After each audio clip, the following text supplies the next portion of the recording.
Hi friends, ಇವತ್ತು ನಾವು ಎಲ್ಲಿ ಹೋಗ್ತಾ ಇದ್ದೀವಿ ಅಂತ ಹೇಳ್ತೀನಿ, ಬನ್ನಿ. ನಾನು ರೆಡಿ ಆಗಿಬಿಟ್ಟು ನಾವು ಹೊರಟಿದ್ದು ಟೆಂಪೋ ಹೊತ್ಕೊಂಡು ಹೊರಟ್ವಿ. ಸಾಂಗ್ ಹಾಕೊಂಡು ಡ್ಯಾನ್ಸ್ ಮಾಡ್ಕೊಂಡು ನಾವು ಫೈನಲಿ ಅರಸೀಕೆರೆಗೆ ಬಂದ್ವಿ. ಅರಸೀಕೆರೆಗೆ ಬಂದು ಗಣೇಶನ ದರ್ಶನ ಮುಗಿಸ್ಕೊಂಡು ಮತ್ತೆ ಟೆಂಪೋ ಹತ್ತಿ ನಾವು ಮಾಡಾಳ್ ದೇವಸ್ಥಾನಕ್ಕೆ ಬಂದ್ವಿ. ಮಾಡಾಳಲ್ಲಿ ಗೌರಮ್ಮನ ದೇವಸ್ಥಾನ ಇದೆ. ಇದೇ ಗೌರಮ್ಮನ ದೇವಸ್ಥಾನ.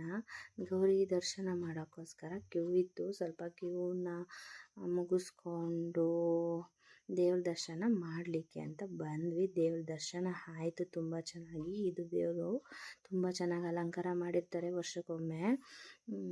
ಹೊರಗಡೆ ಬಂದು ಕರ್ಪೂರ ಹಚ್ಚಿ ಎಲ್ಲ ಫೋಟೋಸ್ ತೊಗೊಂಡು ದೇವಸ್ಥಾನದಿಂದ ಆಚೆ ಬಂದಮೇಲೆ ಅಲ್ಲಿ ಅಂಗಡಿಗಳೆಲ್ಲ ಹಾಕಿರ್ತಾರೆ. ಶಾಪಿಂಗ್ ಮುಗಿಸ್ಕೊಂಡು ಮತ್ತು ಅನ್ನಪ್ರಸಾದ ಕೂಡ ಇರುತ್ತೆ. ಅನ್ನಪ್ರಸಾದ ತಿನ್ಕೊಂಡ್ಬಿಟ್ಟು ನಾವು ಹೊರಟಿದ್ದು ಮನೆ ಕಡೆ.